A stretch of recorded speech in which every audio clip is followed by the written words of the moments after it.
Welcome back. Programme के आखिरी हिस्से में साइम रशीद साहब ने ज़री हालात हाजा पर बात करने के लिए हमें ज्वाइन किया है। साइम साहब, आपके वक्त का शुक्रिया। बताइएगा, ये जो किसान खादों की ब्लैक मार्केटिंग के खिलाफ 30 जनवरी को मुल्कगीर एक एहतजाज कर रहे हैं, इसका कोई इम्पैक्ट आएगा?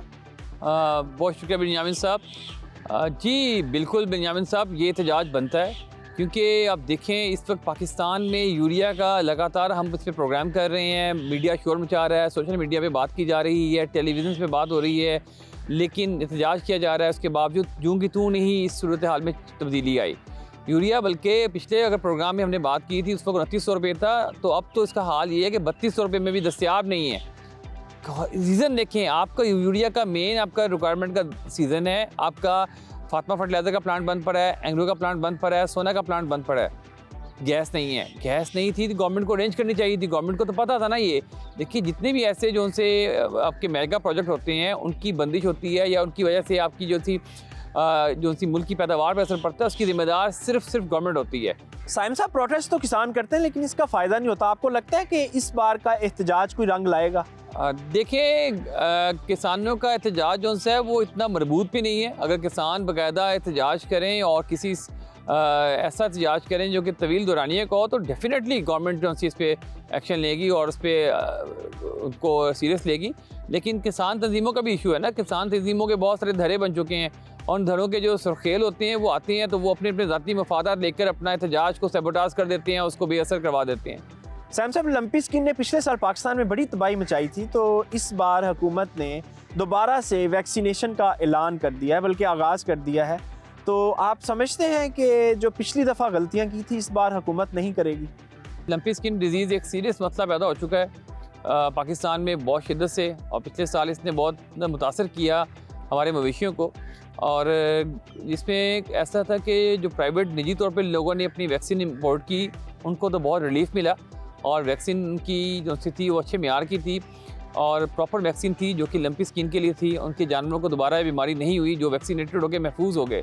लेकिन बदकिस्मती से हमारा जो गवर्नमेंट का सरकारी शोबा था लाइफ स्टॉक का, उसने जो वैक्सीन इंपोर्ट की उसमें वो जो उनसे हमारे पास मुकम्मल शवाहिद हैं कि वो शीप पॉक्स की वैक्सीनेशन उन्होंने इंपोर्ट कर दी, उसी की डबल डोज इस्तेमाल की, जो कि इसमें मौसर साबित नहीं हुई और जिन जिन जानवरों को की गई वो जानवर दोबारा इस बीमारी का शिकार हो गए। तो ये तो सरीहन एक और नाअहली है कि आप एक प्रॉपर वैक्सीन इंपोर्ट नहीं कर रहे और जो आपने इंपोर्ट की उसने असर भी नहीं किया। जी ठीक। साइम साहब, प्राइम मिनिस्टर ऑफ पाकिस्तान ने अनाउंस किया है कि किसानों को अच्छी किस्म का बीज देंगे और जो ट्यूबवेल हैं उसको सोलर पे कन्वर्ट करने के लिए फैसिलिटीज़ देंगे और बाकी भी किसानों के जो मसाइल हैं उसको हल करेंगे। कब करेंगे? अब किसान के पास तो कुछ नहीं रह गया। देखें, इसका मुख्तसर सा जवाब है कि बीज तो इस वक्त ना आप जो इस वक्त आपकी फसलें लग रही थी मकई और सूरजमुखी जिनकी अशद ज़रूरत थी वो नहीं दे सके। सोलर इस वक्त पैनल पूरे मुल्क में नायाब हो चुका है, 100 रुपये वाट के हिसाब से भी नहीं मिल रहा, जो कि इंटरनेशनल मार्केट में उसकी कीमतें कम हुई हैं सोलर पैनल की, पाकिस्तान में महंगी हो गई है 40%, फिर भी नहीं मिल रहा। इन्वर्टर दस्तयाब नहीं है।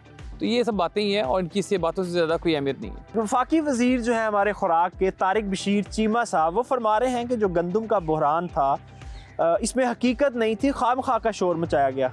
बहरान तो बहुत वाज़ेह है, social media, print media, TV पर देख लें, कतारें लगी हुई हैं लोगों की, आवाम की। गंदम के लिए लोग ख़ुदकुशियाँ कर रहे हैं और दम घुटने से मर रहे हैं कतारों में। आपकी इंपोर्ट इस वक्त हो रही है जिस पे हम करोड़ों डॉलर पे कर रहे हैं। अगर बहरान नहीं था तो ये सब कुछ क्यों हो रहा है, क्यों इंपोर्ट की जा रही है? आप वफाकी वज़ीर हैं और आपको ऐसा गैर जिम्मेदाराना बयान नहीं देने चाहिए। आपने कहा कि जी जो गंदम है इसका ये सूबाई मसला, जनाब ज़राअत सूबाई मसला ज़रूर है 18वीं तरमीम के बाद, लेकिन जो फूड सिक्योरिटी है वो तो फेडरल मसला है। वो वफाकी हुकूमत की जिम्मेदारी है कि मुल्क के पूरे तमाम खित्तों में, रियासत में जो खुराक है उसकी फराहमी को यकीनी बनाए। आपने सोयाबीन के साथ क्या खिलवाड़ किया? सोयाबीन को आपने रोका, उसके बाद उसमें अल्टीमेटली उसको बहाल किया जो सस्ता तरीन प्रोटीन का सोर्स था गरीबों के लिए, जो कि महीने में एक आधी बार पका लेते थे चिकन को, उसको आपने डबल कर दिया। अब वो भी अप्रोच से बाहर हो गया, उसकी वजह से अंडे महंगे हो गए।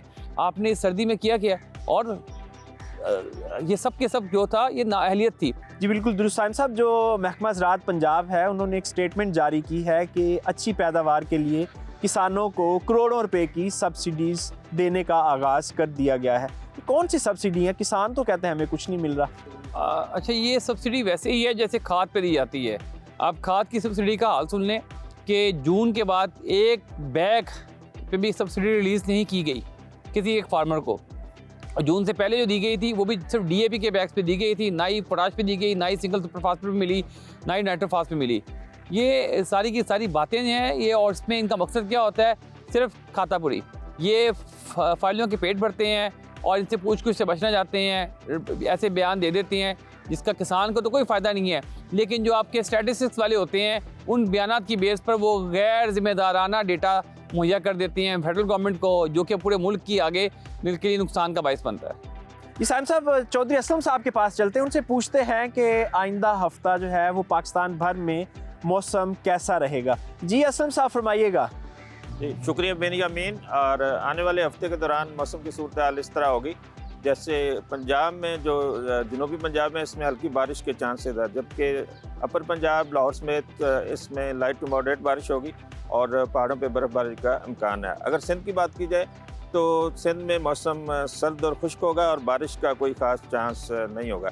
अगर बलूचिस्तान की बात की जाए तो कोस्टल एरियाज़ में लाइट रेन के चांसेस हैं, जबकि क्वेटा समेत शुमाली बलूचिस्तान में मॉडरेट बारिश हो सकती है। इस तरह KPK की बात की जाए तो KPK में मॉडरेट बारिश के चांसेस हैं और पहाड़ों पे बर्फ़बारी का इम्कान है।